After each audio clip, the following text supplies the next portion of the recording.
What is your message to Russian people? Today, we take a look at how Russian propaganda responded to Donald Trump's presidential victory. Is it happy with Trump's return to power, or does it actually have mixed feelings about his second term in the White House? Our expert explains.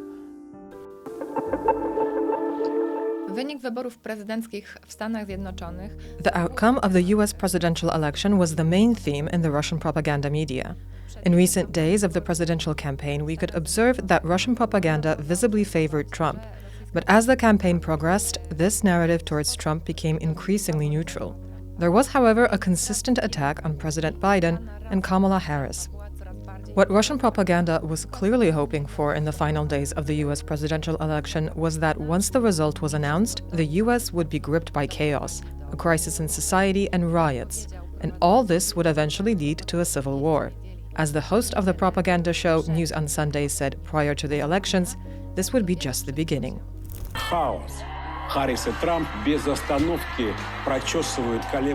Right now, America is in real chaos.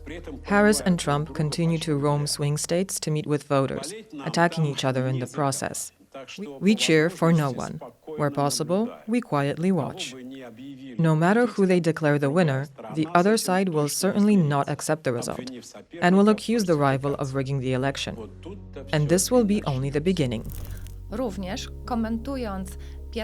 Also commenting on the first incoming election results, Russian commentators pointed out that the most positive course of events in the United States would be chaos and riots, something that would weaken the country and lead the United States to take care of its internal struggles. Who do you support? Trump or Harris? I support the civil war in the US. Oh, exactly. That was the choice they had. Did you want to have a debate? We are Russian citizens. If we were to vote through our governmental website, you know what the result would be: a breakup of the United States. As time went on, this narrative evolved, and the vote count would ultimately not end in civil unrest. It was apparent that Trump's win had provoked positive reactions in Russian propaganda. The atmosphere in the TV studios was rather positive. Propagandists were in good spirits, and they emphasized that Trump's win was not unexpected, but something that was rather anticipated. At the same time, they commented these preliminary election results with a great deal of caution, still not knowing quite what the outcome might be. Good morning, dear viewers and friends. We're broadcasting your favorite program, 60 Minutes in the Heat. We start with last-minute news. Donald Trump announced his election victory. As he expressed himself, it was a stunning election victory. He described his result as an incredible event that has never happened before in U.S. history. Trump believes he received more than 315 electoral votes, while he needed only 270 to win. Therefore, the propaganda had to first and foremost demonstrate that the election of Trump as the new president is a bad outcome for Ukraine, as well as for President Zelensky, who has a very complicated relationship with Trump. Now that Trump is back in the Oval Office, he will be able to take revenge on Zelensky for the alleged gaffes he made against him. In Kyiv, many people hoped that Harris would win. That's because it would have been a continuation of a certain democratic logic, a family involvement in stealing money, and this aid that was being given to Ukraine. Therefore, for them, of course, the results of the American election brought grief. Here, I would separate two elements. The significance of the war is secondary. Although, of course, if Trump wants to put pressure on Zelensky, he has plenty of instruments. All it takes is for Elon Musk to disconnect the Starlinks. Or perhaps the aid won't come in time. Or say, US space intelligence and US satellites will stop helping Ukrainian forces. In such a situation, the Ukrainian military goes back several generations in development, and there's nothing they can do about it. This means that it will already be a completely different combat operation, a completely different war. But it also doesn't mean that he will do something good for Ukraine. That's exactly right. He is very, very rational, absolutely pragmatic. That's where his advantage lies. That's why the Americans voted for him. The propaganda narrative underlined, with some hope, that Trump has many instruments to press Ukraine and force it to end the war, which in Russian speak, of course, means the capitulation of Ukraine. This is an entry by Dmitry Medvedev. Let's hear it. He is the only official in our country who has spoken out. He is known to be quite impulsive, so he said what he said. Let's take a look. From our point of view, Trump has one positive. As a businessman to the bone, he loathes to spend money on various lackeys, stupid allies, bad charities, and greedy international organizations. And toxic Banderite Ukraine is in that same category. The question is, how much will Trump be forced to give to the war? He's stubborn, but the system is stronger. In any case, today, the green scum in Kiev will bury themselves up to their ears in white powder. Of course, I agree with the chairman of our party, Dmitry Anatolievich. Now, Zelensky can say whatever he wants. But one thing is for sure, Trump has a deeply negative view of Zelensky personally. That's a well-known fact. Therefore, if the regime in Kiev wants their voice to have even the slightest significance during future peace negotiations, they must replace this clown immediately. Much less so, Russian propagandists discussed what Trump's second term would mean for Russia. It was apparent that there was no single coherent message that indicated unequivocally what Russia was hoping for. The TV commentators in the studio, and here we're referring to the propaganda reactions and not the state authorities' reactions, indicated that various scenarios were possible and that we should not expect any groundbreaking decisions by Trump that would benefit Russia. On the contrary, they cooled expectations and dampened the enthusiasm that Trump would instantly act in any good way for Russia.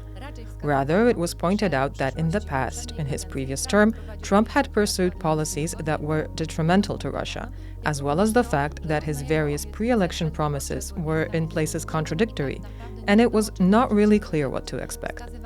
It was pointed out that there is an unpredictability associated with Trump's election, and that his impulsiveness may not necessarily be in Russia's favor. On the other hand, propagandists very often pointed out that Trump had promised peace.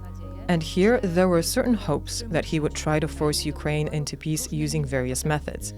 Here propagandists enacted something we call peace propaganda, saying that, after all, Russia has always sought peace, and Russia is ready and open for talks and is simply waiting for some sort of an offer that would be brought by the Trump administration, with the change of elites in the White House.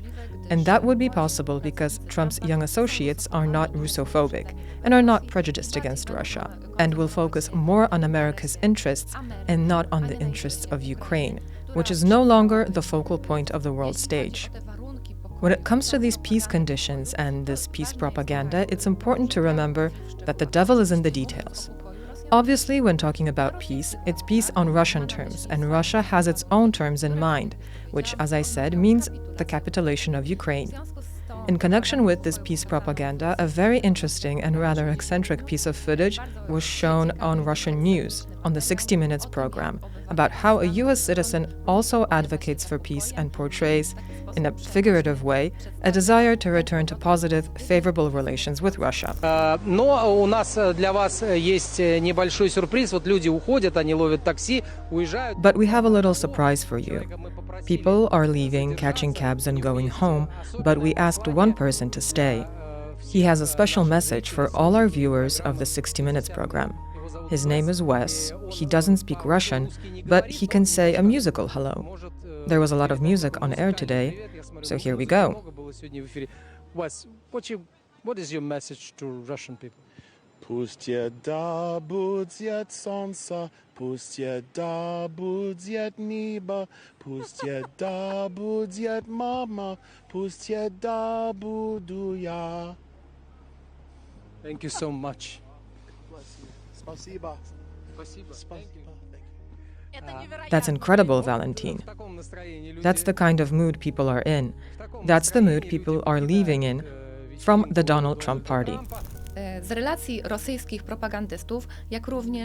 apparent from the account of Russian propagandists, as well as from the official reactions of the representatives of the Kremlin administration, which we commented on in the previous video, that Russian propaganda and the Russian administration have adopted a wait-and-see attitude as to what Trump might do in the case of Ukraine and Russia.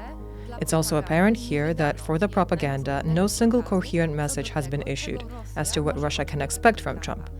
We could see that there is some anxiety and some concern about the fact that, contrary to widespread opinion pushed by propaganda, especially at the beginning of the US presidential campaign, that Trump's decisions and Trump's rule might not turn out to be beneficial for Russia. In particular, it was pointed out that Russia has already started a countdown made by Trump to bring peace to Ukraine. In the Russian propaganda program 60 Minutes, it was pointed out several times that the Russian side has already began counting down those 24 hours that Trump has set for making peace in Ukraine. From Donald Trump's key promises, we remember one in particular, although we absolutely don't believe in it, that he will end the war in 24 hours. With that in mind, we're beginning the countdown. As for this cautious narrative of Kremlin propaganda, the expectation of what consequences Trump's second presidential term will have for Russia, there's another element, namely highlighting that we don't know what Trump's policies will be once he takes office. However, the very fact that there will be a change already means something good, some kind of breakthrough for Russia. It was pointed out that some new window of opportunity is opening, some development in relations, some new situations that Russia will be able to exploit. Equally, some of the fears were pointed out as well, and it's worth emphasizing that perhaps these declarations by Trump regarding a quick end to the conflict in Ukraine will not be beneficial for Russia because, as it was emphasized, Trump might demand or expect a quick ceasefire or freezing of the conflict on the front line, something that Russia would not want and something that it might actually fear. I think we have to look at the most important things, that is, his statements on Ukraine. He talks about it a lot, and he is clearly planning to take some steps. And we should also be prepared for developments.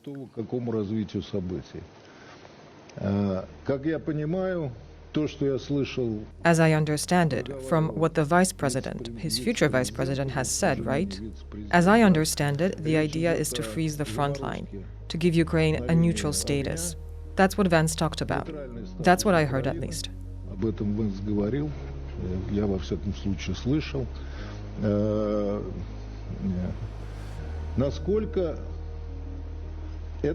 This is by far not the scenario that would be optimal for us. The other question is what consequences this might have. We have to assume that our BRICS partners may accept this scenario. Then we will find ourselves, in a sense, in a difficult situation. On the other hand, I think that the Ukrainian side, under any circumstances, will not accept this proposal.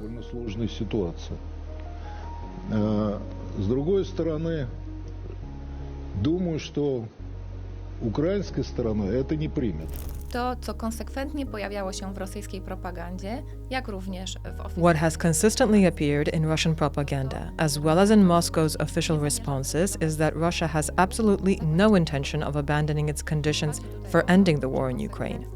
Moscow has consistently reiterated that its conditions are the demands expressed in December 2021, concerning not so much Ukraine itself and its territory, but the reconstruction of the entire security system in Europe.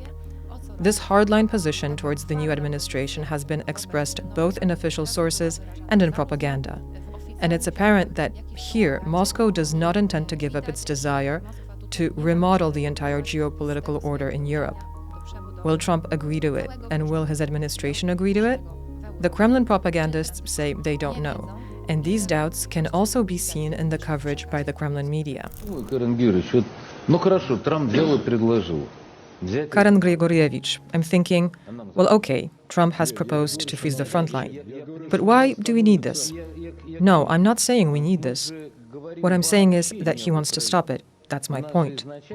We are not at all concerned about Ukraine. From the very beginning, we have been talking about the terms from December 2021, about the entire system. Therefore, if Trump wants to talk to us, then, as we have said from the start, you have to talk about the demands that Russia has made regarding security, a just security, from December 2021. And within the framework of these negotiations, other issues can be raised. Let me remind you, we were forced to take active measures in response to the week-long shelling of Donetsk and Luhansk. So we will not bargain over our own constitutional territory. But the issue of whether we would invade Berlin, for example, we can discuss this with Trump. Something like, okay, we won't occupy Berlin today, That's just one example. This is a question of the entire system of relations. But Trump wants something different. Trump has said many times that the most important thing is not to have a Russia-China alliance. He invoked his professor more than once. They want to lower prices on oil to hurt the Russians. He's not our friend or relative. I'm not saying he's a friend or relative. When he puts pressure on China, China also understands this very well. Something that raises the Kremlin's concerns about the implementation of this scenario, about freezing the conflict on the front line, as well as the reaction to the adoption of Russia's broad plan to rebuild the security system of Europe, is what position China might take. We can see that the Russian side is also aware that Trump's administration will have to take a stance on China, and that, depending on the scenario pursued by the White House, could but might not be in Russia's favor. Thank you for watching. If you enjoyed this video, take a look at our other coverage of Russia right here.